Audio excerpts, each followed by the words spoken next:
আসসালামু আলাইকুম এভরিওয়ান, কেমন আছেন? আশা করি ভালো আছেন। আর আলহামদুলিল্লাহ আপনাদের দোয়ায় আমি অনেক ভালো আছি। তো আপনারা কে কেমন আছেন অবশ্যই কিন্তু কমেন্টসে জানাবেন। আর আমি বর্তমান আসছি এই যে রায়হানের কাছে। তো রায়হানের নিয়ে যাইতেছি আ এমটিবি ব্যাংকে। তো এমটিবি ব্যাংকে কিসের জন্য যাইতেছি? অবশ্যই একটা কাজ আছে, কাজের জন্য যাইতেছি। আর আমরা কিন্তু আমি, মাহফুজ আর হচ্ছে কি নাম? রায়হান। আমরা ৩ জন কিন্তু এমটিবি ব্যাংকের উপরে আসছি। উপরে আসছিলাম মূলত এই যে এই ছেলেটাকে খুঁজতে, যে আমাদের আগে ছুইলা গেল। ওরে খুঁজতে আইছিলাম পল্লী বিদ্যুৎ। তো আমারে কল দিয়া কয় যে, "দাদা তাড়াতাড়ি এইতে আসো, পল্লী বিদ্যুৎ আসো, তোমার একটা জিনিস খাওয়ামু।" আসলে কি জিনিস খাওয়াবে এটা আমি জানি না। পরে দেখলাম যে কাক্কার নাকি স্পেশাল ঝালমুড়ি বানায়। তো ও ঝালমুড়ি খাওয়ার জন্য আমারে ডাকছে। তো জানি না ঝালমুড়িগুলা কেমন হবে বা কেমন আ টেস্ট এটা আমি জানি না। তো ভিড় দেইখা মনে হইতেছে প্রচুর মজা হবে ঝালমুড়িটা।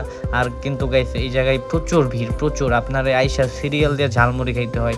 পল্লী বিদ্যুৎ যে এরকম ভাইরাল ঝালমুড়ি আছে এটা তো আমি জানতামই না বা জানিও না। যদি সাব্বির আমারে না ডাকতো তাহলে তো আমি জানতাম না। আর এই যে এটা হইছে সাব্বির, তো আমারে পল্লী বিদ্যুৎ ডাইকা নিয়ে এসে মানে মামুর হাতের ঝালমুড়ি খাওয়ার জন্য। আর মামুর হাতের ঝালমুড়ি নাকি অনেক স্পেশাল হয়। তো আমরা ঝালমুড়ি অর্ডার দিছি, ২ টা কলিজার ঝালমুড়ি অর্ডার দিছি। কলিজার ঝালমুড়ি খাইতে কেমন হয় এটা আমি জানিও না। তো কইতে মামু আমাকে ক্যামেরা অন করা দেইখা মামা আমাকেই আগে ঝালমুড়ি দিছে যে, "খাও, তোমরা আগে খাও, পরে বাকি কাস্টমার দেখতেছি।" আসলে ক্যামেরা দেখলে সবাই একটু অন্যরকম ফিল করে। তো যাই হোক, ঝালমুড়িটার টেস্ট কিন্তু বেশি খারাপ না। ভাবছিলাম যে আরও অনেক টেস্ট হবে, বাট ওইরকম টেস্ট নাই। যেটা লিগ্যাল কথা ওইটাই কইলাম। এতে কিচ্ছু যায় আসে না। কারণ মজা হয় নাই। শুধু কি লাভ? এই যে একটা কলিজার টুকরাটা খাইতে ভালোই লাগলো।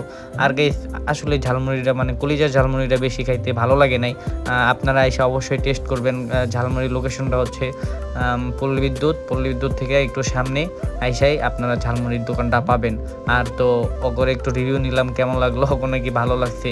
কিন্তু আমার ঝালমুড়িটা খাইতে বেশি ভালো লাগে নাই। আপনাদের হয়তো ভালো লাগতে পারে, তাহলে আইসা অবশ্যই খেয়া টেস্ট করতে পারেন।